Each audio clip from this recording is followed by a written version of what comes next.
ಭಾರತದಲ್ಲಿ ಅವಿಭಕ್ತ ಕುಟುಂಬಗಳು ವಿಭಜನೆ ಆಗ್ತಾ ಇರುವ ಪ್ರವೃತ್ತಿ ಇತ್ತೀಚಿನ ವರ್ಷಗಳಲ್ಲಿ ಹೆಚ್ಚಾಗಿದ್ದು, ಇದು ಅಗರಬತ್ತಿ ಉದ್ಯಮಕ್ಕೆ ಅನಿರೀಕ್ಷಿತ ಉತ್ತೇಜನ ನೀಡಿದೆ ಅಂತ ಸೈಕಲ್ ಪ್ಯೂರ್ ಅಗರಬತ್ತಿಯ ವ್ಯವಸ್ಥಾಪಕ ನಿರ್ದೇಶಕ ಅರ್ಜುನ್ ರಂಗ ಹೇಳಿದ್ದಾರೆ. ಒಂದು ಅವಿಭಕ್ತ ಕುಟುಂಬ ವಿಭಜನೆ ಆದಾಗ ಪ್ರತಿಯೊಂದು ಕುಟುಂಬವು ಧಾರ್ಮಿಕ ಆಚರಣೆಗಳನ್ನು ಮುಂದುವರಿಸಲು ತಮ್ಮದೇ ಆದ ಅಗರಬತ್ತಿಗಳನ್ನು ಬಳಸಲು ಪ್ರಾರಂಭಿಸುತ್ತೆ. ಈ ರೀತಿಯ ಕುಟುಂಬ ವಿಸ್ತರಣೆಗಳು ಅಗರಬತ್ತಿ ಬಳಕೆಯನ್ನು ಹೆಚ್ಚಿಸ್ತವೆ. ಜೊತೆಗೆ ಹೆಚ್ಚುತ್ತಿರುವ ವಲಸೆ ಹಾಗೂ ವೈಯಕ್ತಿಕ ಧ್ಯಾನ, ಮನಸ್ಸಿನ ಶಾಂತಿ, ಯೋಗ ಹಾಗೂ ಆಧ್ಯಾತ್ಮಿಕ ಅಭ್ಯಾಸಗಳಲ್ಲಿಯೂ ಕೂಡ ಅಗರಬತ್ತಿಗಳ ಬಳಸುವಿಕೆ ಹೆಚ್ಚುತ್ತಾ ಇದೆ ಎಂದಿದ್ದಾರೆ. ಅರ್ಜುನ್ ರಂಗ ಅವರ ಪ್ರಕಾರ ಕರ್ನಾಟಕವು ಭಾರತೀಯ ಅಗರಬತ್ತಿ ಮಾರುಕಟ್ಟೆಯಲ್ಲಿ ಪ್ರಾಬಲ್ಯ ವಹಿಸಿದ್ದು, ದೇಶದ ಒಟ್ಟು ಉತ್ಪಾದನೆಯ 50%ಗಿಂತ ಹೆಚ್ಚು ಮತ್ತು ಅಗರಬತ್ತಿ ರಫ್ತಿನ 70%ಕ್ಕೂ ಹೆಚ್ಚಿನದನ್ನು ಕರ್ನಾಟಕವೇ ಒದಗಿಸ್ತಾ ಇದೆ. ಬೆಂಗಳೂರು ಹಾಗೂ ಮೈಸೂರು ಈ ಉದ್ಯಮದ ಪ್ರಮುಖ ಕೇಂದ್ರಗಳಾಗಿ 200 ವರ್ಷಗಳ ಇತಿಹಾಸ ಹೊಂದಿವೆ. ಇದು ಕೂಡ ಭಾರತದಲ್ಲಿ ಉಳಿತಾಯದ ಅಗರಬತ್ತಿಗಳ ಅರ್ಧಕ್ಕೂ ಹೆಚ್ಚು ಕರ್ನಾಟಕದಿಂದ ಹೊರಡ್ತಾ ಇವೆ ಅಂತೇಳಿ ಅವರು ತಿಳಿಸಿದ್ದಾರೆ.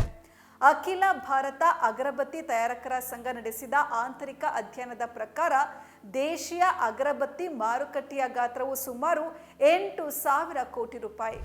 ರಂಗ ಅವರ ಪ್ರಕಾರ ಕರ್ನಾಟಕವು ದೇಶೀಯ ಬೇಡಿಕೆಯಲ್ಲಿ ಸುಮಾರು 40% ಪಾಲು ಹೊಂದಿದ್ದು, ಜಾಗತಿಕ ಮಟ್ಟದಲ್ಲಿ ಅಗರಬತ್ತಿ ಬೇಡಿಕೆ ನಿರಂತರವಾಗಿ ಏರ್ತಾ ಇದೆ.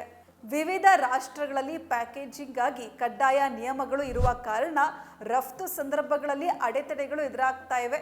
ಇದನ್ನು ನಿಭಾಯಿಸಲು AIAMA ಸಂಸ್ಥೆ ಕೇಂದ್ರ ಮತ್ತು ವಾಣಿಜ್ಯ ಉದ್ಯಮ ಸಚಿವಾಲಯದೊಂದಿಗೆ ಒಟ್ಟಿಗೆ ಕೆಲಸ ಮಾಡ್ತಾ ಇದೆ.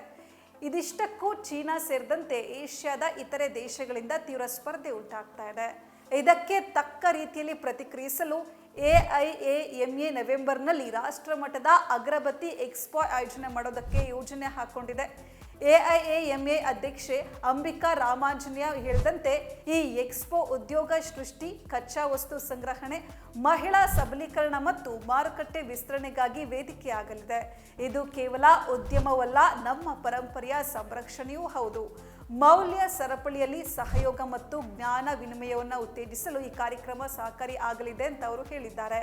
ಈ ಎಕ್ಸ್ಪೋ ದೇಶಾದ್ಯಂತ ಪಾಲುದಾರರನ್ನ ಒಗ್ಗೂಡಿಸಿ ಉದ್ಯಮ ಎದುರಿಸ್ತಾ ಇರುವ ಸವಾಲುಗಳಿಗೆ ಪರಿಹಾರ ಕಂಡುಹಿಡಿಯುವ ಹಾಗೂ ಉಜ್ವಲ ಭವಿಷ್ಯ ರೂಪಿಸುವ ನವೀಕೃತ ತಂತ್ರಗಳನ್ನು ಚರ್ಚಿಸಲು ಅವಕಾಶ ನೀಡಲಿದೆ.